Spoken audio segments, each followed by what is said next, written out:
Hello বন্ধুরা, আসসালামু আলাইকুম। কেমন আছেন আপনারা সবাই? আশা করি ভালো আছেন, সুস্থ আছেন। সবাই সবার পরিবার পরিজনকে নিয়ে আই হোক আলহামদুলিল্লাহ, আল্লাহর অশেষ রহমতে আমিও ভালো আছি। বন্ধুরা, প্রতিদিনের মতো নতুন দিনের নতুন আরেকটি আমার ডেইলি লাইফের ভিডিও নিয়ে হাজির হলাম আপনাদের মাঝে, আমার ভালো লাগাগুলো একটু শেয়ার করার জন্য। বন্ধুরা, সকালবেলা উঠে কিন্তু দুই মেয়েকে আমি নাস্তা বানিয়ে রুটি আর সুজি আর কি আজকে সকালের নাস্তা দুই মেয়েকে বানিয়ে দিয়েছি। দুই মেয়ে খেয়ে রেডি হয়ে একসাথে আজকে দুই মেয়ে গেল ইমানি উদ্ভাসে প্রস্তুতি মেডিকেল প্রি মেডিকেল করার জন্য আর ইলমা স্কুলে।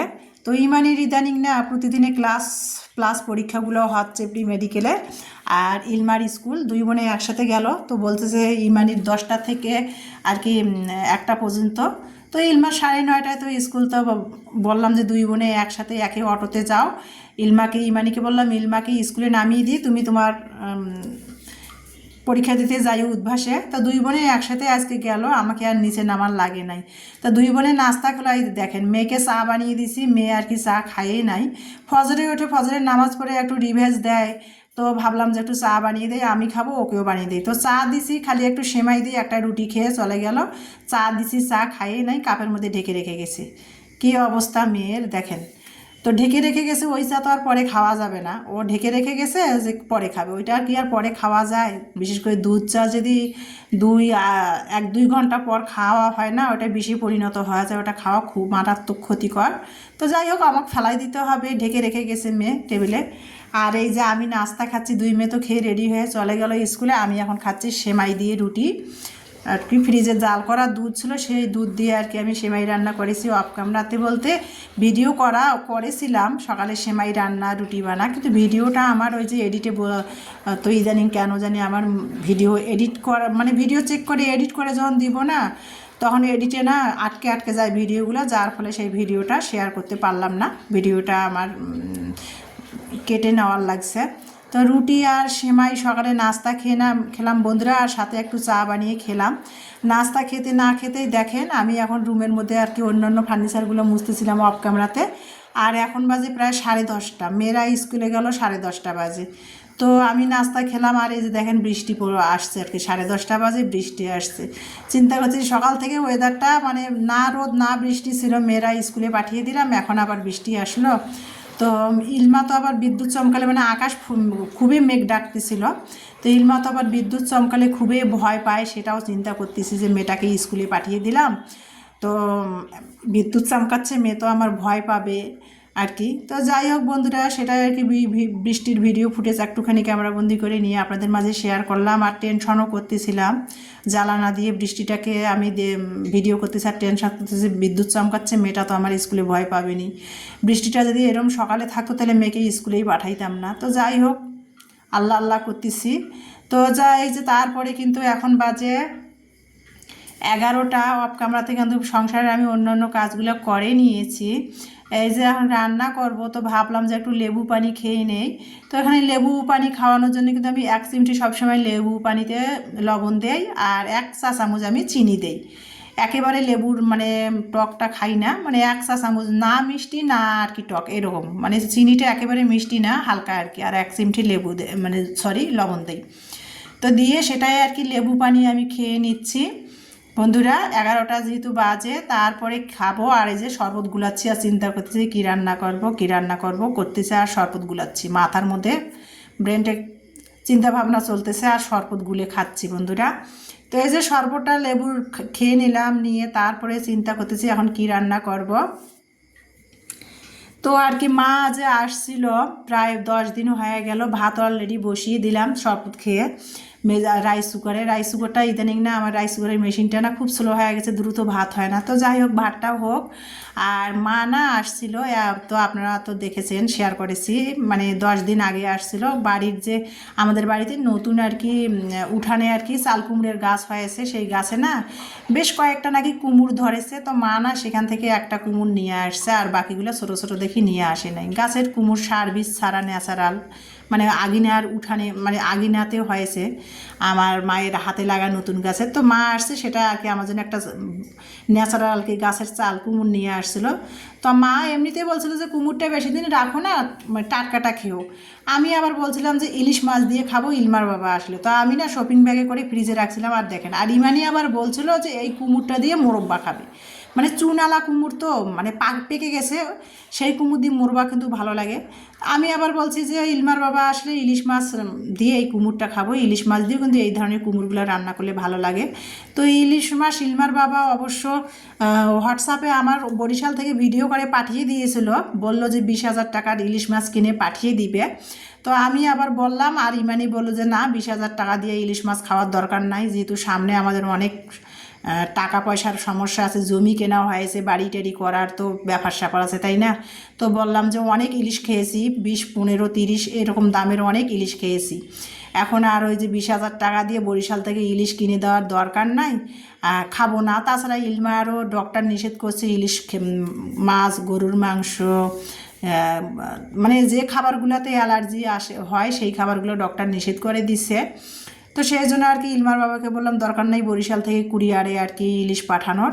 তো কুমড়টা ফ্রিজে দেখি যে ফ্রিজের ড্রয়ার খুলে দেখি যে একটু পচা ধরেছে, সেটা আর কি ভাবলাম রান্না করবো কীভাবে। পাকা কুমড় একবারে পুক্ত হয়ে গেছে, চুন ধরেছে কুমড়ের মধ্যে। তো এই পুক্ত যে চুন ধরা চাল কুমড়টা কী দিয়ে খাবো সেই চিন্তা করে আর কি ভাবলাম যে তাহলে গরুর মাংস, কোরবানি ঈদের গরুর মাংস আছে ফ্রিজে 4 কেজির মতো। তো ভাবলাম এমনিতে তো আমরা গরুর মাংস খুব কমে খাই, তো 4 কেজির মতো কোরবানির মাংস রয়েছে ফ্রিজে, সেখান থেকে 1 কেজি পরিমাণ বের করে ভিজিয়ে আর কি বরফ ছাড়িয়ে ভালো করে ধুয়ে নিলাম।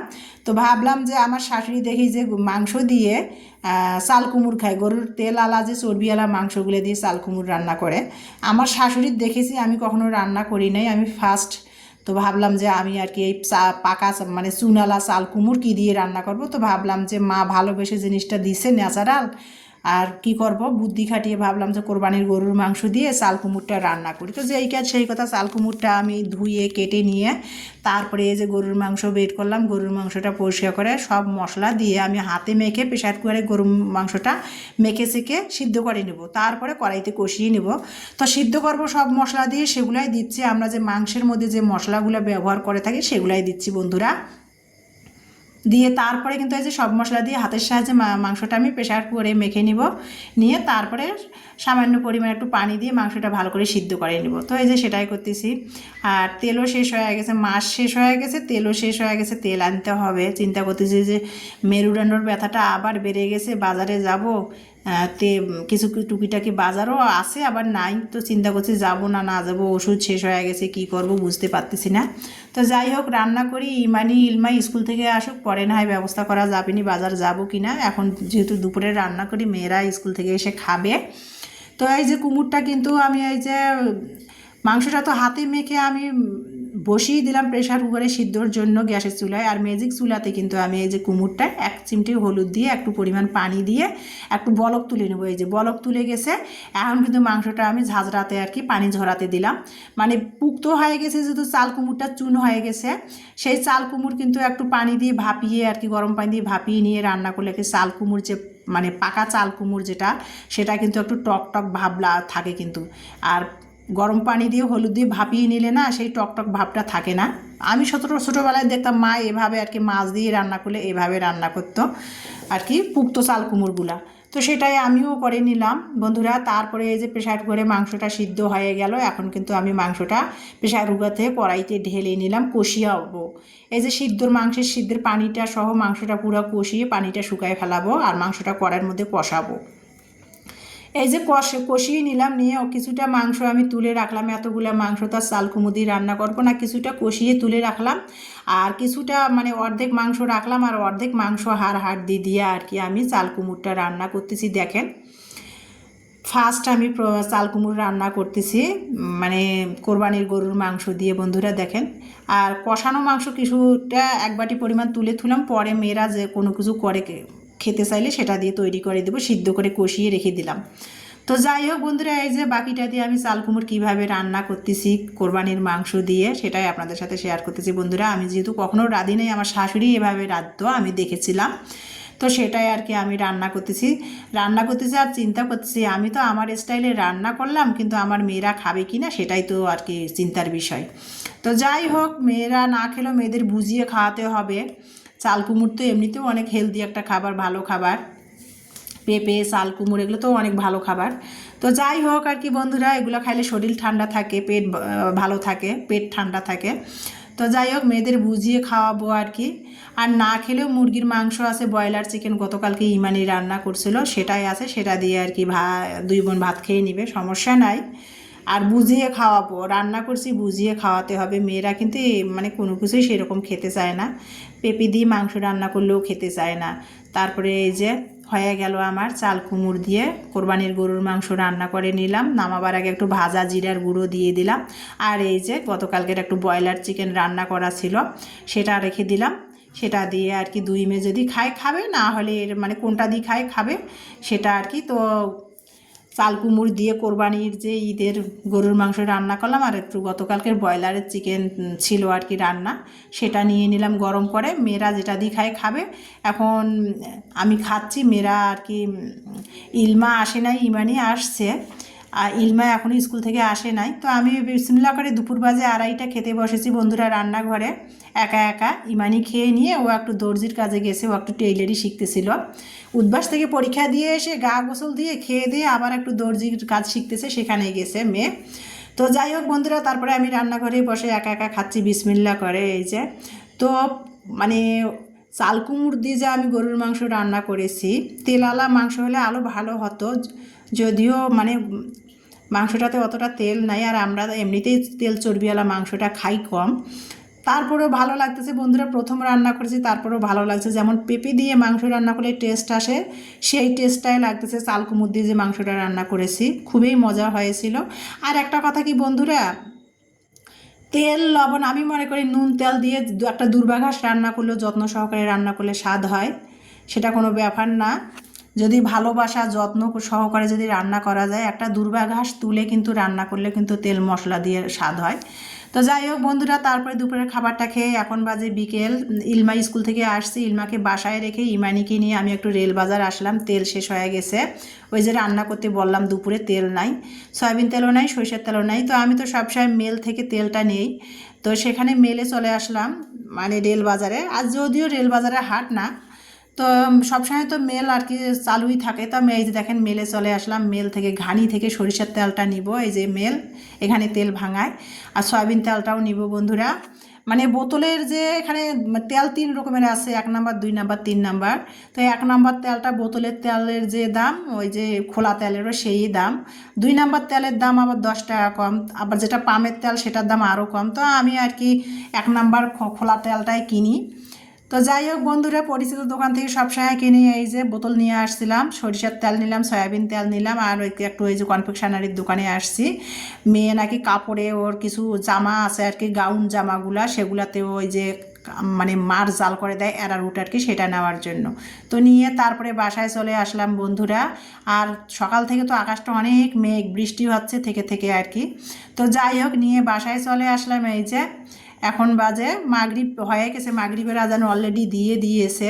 তারপরে বাসায় আসলাম, আমার ওষুধ ছিল না। ইলমার বাবা মোবাইলে আর কি হোয়াটসঅ্যাপে পাঠিয়ে দিয়েছে এই যে ওষুধগুলো আমি খাই, সেগুলো ফার্মেসি থেকে নিয়ে আসলাম আর কি। তেল নিয়ে আসলাম, সরিষার তেল 1 লিটার, সয়াবিন তেল 1 লিটার, আর এখানে ওষুধ নিয়ে আসছে, আর আলু নিয়ে আসছি। যদিও দেশি আলু আছে, দেশি আলুটা না শক্ত, ভালো লাগে না খেতে।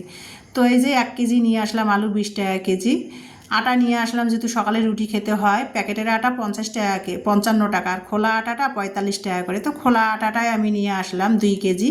দারচিনি শেষ হয়ে গেছে, দারচিনি নিয়ে আসলাম, মানে 60 টাকায় 100 গ্রাম দারচিনি। তো আমি সেটা নিয়ে আসলাম। কলা নিয়ে আসলাম, কলা আজকে বৃষ্টির দিন তো কলা ভালো পাইলাম না। আর চিনি আসে, তারপরে 1/2 কেজি চিনি আবারও নিয়ে আসলাম বন্ধুরা। ডিম নিয়ে আসলাম 45 টাকা করে, আর পাড়ার দোকানে তো 48 টাকা। তো যাই হোক বন্ধুরা, বাজারগুলো হালকা পাতলা ওষুধ কিনতে যায় নিয়ে আসলাম, সেটাই গুছাচ্ছি বন্ধুরা। আর আমার ভালো লাগাটা আপনাদের সাথে শেয়ার করতেছি বন্ধুরা। তো ভিডিওটি দেখার জন্য আপনাদের অসংখ্য অসংখ্য ধন্যবাদ। আল্লাহ হাফেজ।